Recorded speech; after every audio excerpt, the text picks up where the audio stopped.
It's time. Two-headed Vic. I like it. For the new head sports. The new head sports. That's like the new sports, but only it's about heads. It's going to get crazy in sports. It's sports madness. Right. Okay. What's better? Sports madness or political good news? Oh. Sports madness. Yeah. Who could resist the temptation of watching the New York Knicks now that they can at least put up some kind of a fight? For 10 years, they could put up no fight. But it's good to see old rivalries, Vic. Yeah. Reinvigorated. Thank you. It was wonderful to see the Celtics. It gave Spike a platform. Spike is so happy. Right. Even in losing, he gets something to complain. Yep. I love me some Spike Lee. That's my man. Yes, sir. But it was so wonderful to watch the Celtics and the Knicks. I have to say it. I was in heaven. You was rejuvenated. I was in heaven. I did. I just loved to watch them go at it. Yeah, I know. Loved it. No, hey, look, bottom line is we sat there and said, they are actually had a line that there's no chance for the Knicks. Now I'm gonna skip right over something. And there's always a chance, Vic. It is a chance, but I'm gonna say this: once the players get to that level, nobody really is going to excuse you if you're bench or starters, as we relate to the game that was taking place last night between the Celtics and the Knicks. The issue becomes: are they playing smart and aggressive and passionate? And now we understand why coaching plays such a role in people being guided to think. Putting a spark in their ass. They got to think. And I'm going to say this. Last night, all hail to Carmelo Anthony dropping 42 and 17 rebounds. That's unbelievable in a loss. The part that got me more than anything else, did you see the run Rajon Rondo made? Layup. Yeah. Okay, now, this is the part where I say, at some point, you can't turn around and say, I'm a bench player, so I don't play defense. So before I get to the story that already is kind of obvious, the Knicks lose again in crunch time, Mauro. And to me, to get to that point where, did you see Carmelo's response as it relates to when Jeffries having the ball underneath and throwing the pass away at the last moment to give the Celtics the up on it when, Garnett was on the floor holding the ball, calling timeout. The part that got me is I said, and I had to tweet this out. I had to say, look, we now know why bench players are bench players. At the moment that the ball's coming to you, you're 6'11", and you're 2 or 3 feet under the basket. The worst you can do is let me go up, put my body into the man, draw a foul so I have an extra opportunity and control of the ball. When that didn't happen with Jeffries, I think, to me, they were going like, Carmelo did a great job having a patch team on the floor. But the moment that clutch comes in, do you blame that he got the ball to Jeffries or they didn't get it to Carmelo, which they did, double teamed him. But why didn't Jeffries just say, let me go up? What happened? That's what I'm saying. Like you said, that's why the bench is the bench.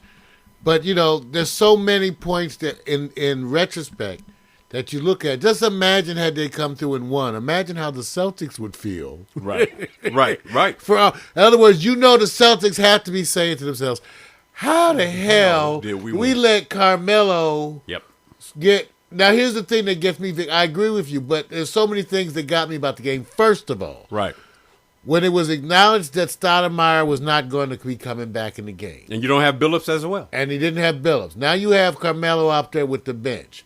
Everybody wrote off the game at that point. The announcers, you guys, come on. Anybody who was watching the game, the announcers, everybody acted like the game was over. And it wasn't. This is what got me. I even said, well, I was doing a little puttering around, but then I kind of said, no. I said, no. I said, it doesn't mean that. I said, now's the time you come like crazy and you play hard because you got nothing to lose. That's what I said to myself. You're on the bench. I said, now you got Carmelo out there with the bench. And he took the proper role of leadership. But the other guys did step up in ways that was fantastic. Now, granted, Vic, when it did come down to it, they fell through. But still, to me, the story still is more what happened in that magical moment when Carmelo Anthony and the bench said, what the hell? What the hell? Because to me, that's the bigger thing. Now, that went on. And, of course, there was failings in different parts. obvious flaws in the defense, Yes. gaps. Yep. But again, like you said, Rajon was able to do. You're not supposed to be able to. Like they said, a high school team should have adjusted to that. Nobody stepped in front of him to say take a foul. Nothing. That's no excuse. No excuse for that. No. But to me, still, it's a wonder. And I say this because I have different expectations and desires in the Right. sense of this. For the New York Knicks, no one gave them a chance to win this championship. Right. They're already they're already way better than they ever thought. Right. Now, what does this say for the future? Right. Well, even at whatever point in time that the Knicks are eliminated, Vic, Right. the city of New York is still celebrating, dude, because it looks great for next year. Right. Even when they question Carmelo, look at what Right. he did. So everything that's been now, for now the story, yes, there were failings, there were flaws, the bench didn't come through. But I guess for me, though, the bigger picture is one, what it says about the future of the Knicks. Now they can go back and work at solidifying different elements. They can work on those elements, Right. but at least they have proven Right. that they have such a core. Right. And again, just imagine had they squeaked through and won, what the Celtics would be saying to themselves. Big baby, come on, where's my big baby? Yeah, I Where's think my big baby? I What's think happening? I think the players step up when they have competitiveness against their position. Big Baby doesn't have a body to put on. He doesn't have the nemesis like he had with other teams that always want to body up. But So- no, he looked still. But they made him look flat-footed too much with the movement scores against him. They were Right. running around him too Right, much, right. and he's quicker than that. Yeah, well, see, he takes advantage of players who want to play that inside game. Give him a second or two to crowd around that middle. I agree with you. Where did he step up? And Rajon Rondo having that moment of going in the first game or so and towards the end of the season, everybody kept saying, this is not Rajon. The indictment is not, to me, as much on the New York Knicks because I think they went way above expectation. And I did get into what I call the critical decision of what clutch means. And now we know what separates players who are clutch players. And to know that you have more respect for those clutch players, whether it's LeBron, whether it's Kobe, D. Wade. These are players that say, give me the moment, I'll make it happen. Even Stoudemire is a beast. He says, I don't think, I just go towards the board. It's more an indictment to me on the Boston Celtics because they're limping into, and when I say limping, into a series, the next series, because everybody expects them to go past New York, not making the other teams feel afraid of them. They're struggling against New York, who doesn't have their fully loaded team, Billups and Stoudemire. And if you can do this with Carmelo and some patchwork around you, I would say the city of Boston needs to say, it's a problem. It is a problem. Here's the thing, Vic. I think that no one is afraid of anybody in this. Yeah, I agree. I don't think anybody, and I think that's what's happened. It's too close. Right. The ultimate diss is probably more looking at Orlando. Okay, what's happening with them? Yeah. But obviously, no one's afraid of anybody. Right. If you look around the league, we talked about it. It's a sign of the new guard, the change of the new guard, Right. the younger players coming up, and what we're seeing is how they're able to press the speed. Right. And they're running a lot more. So Right. it's going to be a Right. conditioning. It's going to be an injury issue. Right. So we're seeing this, and definitely that's the thing. That's all of them. That's what the old guard has been shaken. Right. And the Celtics have been shaken. Right. The Lakers have been shaken. Yeah, they're things are being shaken. And I believe in a now league. Whenever people talk about what's going to happen 3 or 4 years down the road, let me give you an idea what that means. That means everybody being on the same page as it relates to draft, trades, and everything. And I said, no. Everybody's thinking about where's the best place to go win as soon as possible. Miami, you can talk about next year. You can talk about the year after. They're trying to win this year. When I look at what happened on New York, I said, put myself in a position that I'm in a place of what they call the Mecca of a city that loves its fans and loves its players. Even when they're losing, they want them to be in the game. Right. When I looked at this game, I said, okay, there's going to be a blame on this because you have to have, what would you rather have? A team full of talent that doesn't think and they just go, I play individually, or a team full of hustlers who think and maximizes what they have. Hustlers who think. Right. Denver is a perfect example to me of, well, we don't have the clutch player. Well, if we avoid getting in those clutch positions where we have to rely at the last second, the last minute, why don't we just play ahead so we don't have to get in that position?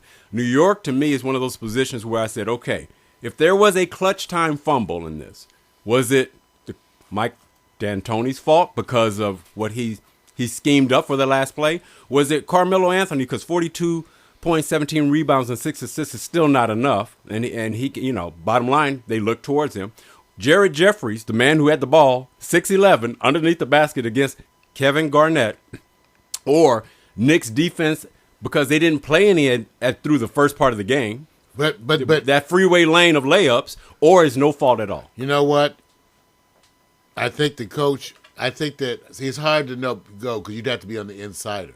I think that they were prepared, even though. And Vic, I'll say this too. Even though they had those glitches where they had great breakdowns in defense, overall in the game, this is not. They definitely did play very significant defense, for a team that everybody tries to discredit and say they run. Even during the show, they're talking about how they do no defense. But I kept saying they sure are doing some defense at certain points because obviously, what did the Celtics score? Well, I'll say this. Let me say what they said beforehand. They said this is a record for the most back-to-back layups of a guard in a playoff. They said it's got to be a record. How can you sit back and go, I agree. 1, 2, 3, 4, 5. At some point, they were going, I've never seen this before. I agree, but they still held the Celtics to under 100 points. Oh, yeah, I understand. Even holding them under is cool. It's just the idea that says if you played any defense, you wouldn't have been in the position you were in. I say it's those kind of mistakes I attribute to bench, to the people who need to change. But still, like I said, I guess it's that half glass half full, half empty. Right. It's still that even despite those obvious, very lacking moments, right. They were certainly causing a lot of trouble. Right. Inside for the Celtics to get things going. Right. And not to mention the way they did. The way Amari slammed. Right. On Garnett. Right. Some of them were so demonstrable, right. You had to say, whoa. Right. I look at it and they say, you have these dynamic opportunities coming. And here you have a limping Celtics team. If you guys do any remote defense, like I say, do you play for the end of the game where you have to have that one play, or do you sit back and take full advantage of the many opportunities they gave you to continue scoring? I think they had a problem with that. I mean, the Celtics were in relatively good shape, except they didn't have Shaq. No. When they say who else was limping? They're saying this is the team that came in, and they're expecting to see a team like what they played against the Lakers. They're expecting that type of team. That didn't happen. But they can't use injury other than Shaq. Right? No, as far as I know, they're not limp. I mean, you said limping. No. I'm talking about when I say they're limping. They're saying go look at the numbers as it relates to their defense and offense. Numbers. Oh yeah. Yeah, they're saying right now. They're healthy. They're just not able to pull it off. Right. And you can definitely, even with Garnett doing a good job, like I said, you watch Carmelo and Stoudemire go to the hoop. That's what I'm saying. That's what they're fearing. They're going, before we was going, Miami's going to have a rough time with them. Now and I see it. I go, I don't see Miami having a problem with it. To me, the whole thing is they don't. To me, ultimately, you still have to do more than the other team. And so, and what happens to me when I look at the weaknesses, I go like, well, every team has weaknesses. This is the Celtics' weaknesses. Right. Overall, you're still going to have to beat them. Right. You're going to get some more stuff inside than you could get before. Right. But still, you're going to have to beat them. And that means that you're going to, at some point, have to knuckle up. Right. And the other thing you're going to have to do is stop. They have the three-point shooter of all time. Right. And the good thing about this is when you see Miami, they were the ones that said we only have the big three and no bench, but our bench plays defense, and that's why we're the best defense in the